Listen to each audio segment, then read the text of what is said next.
আচ্ছা, আমাকে একটা কথা বলো, পুরুষ কিসে আটকায়? রূপে আটকায়, গুণে আটকায়, মায়ায় আটকায়। Like, share, subscribe.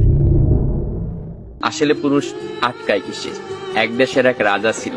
তার এত ধন সম্পত্তি থাকা সত্ত্বেও তার জীবনে মনে হচ্ছে ভালোবাসার অভাব। তাকে একা একা বোধ হচ্ছে।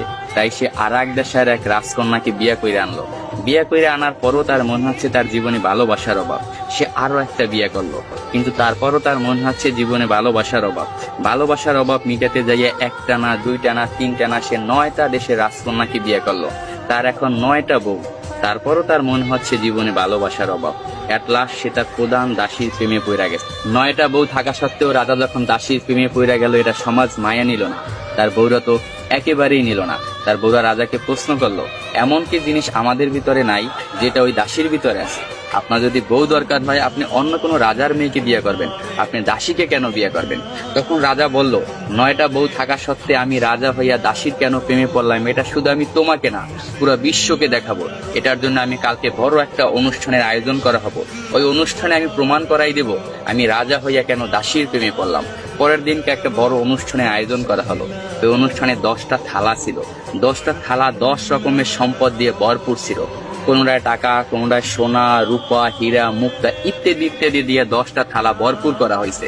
10টা থালা ভরপুর করার পর রাজা সবাইকে বলল, এই 10টা থালায় 10 রকমের সম্পদ আছে।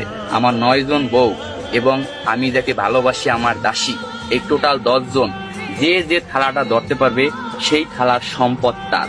এই কথা শোনার সাথে সাথে তার যে 9টা বউ ছিল দৌড়াইয়া যাইয়া এক একজনে এক একটা থালা ধরলো, কিন্তু তার যে দাসী সে দাঁড়াই ছিল, সে কোনো প্রকার থালা ধরলো না। তখন রাজা প্রশ্ন করলো তার দাসীকে, কি হলো, তুমি সম্পদ কেন ধরলা না?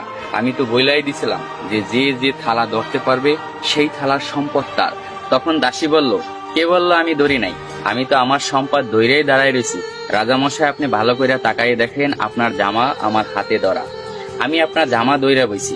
আমার কোনো ধন সম্পদ চাই না, আমি আপনাকে চাই। আমি যদি আপনাকে পাই, এরকম ধন সম্পদের আমার অভাব হবে না। আমি কিছুই চাই না, শুধু আপনাকেই চাই। আমি তাই আপনার জামা দইরা দাঁড়াই রেছি। তখন রাজা অস্ত হাসিতে হাইসা পড়লো এবং সবাইকে বলল, দেখো রাজদরবার বাসীরা, তোমরা সবাই দেখো, রাজার 9টা বউ থাকা সত্ত্বেও রাজা কেন দাসীর প্রেমে পড়ছিল। আসলে পুরুষ কখনো টাকা, পয়সা, রূপ, যৌবনের মায়ায় পড়ে না।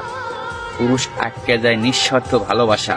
পুরুষ তাই নিঃস্বার্থ ভালোবাসা। পুরুষকে যে নিঃস্বার্থ ভালোবাসবে, পুরুষ তারই হবে, শুধুই তার।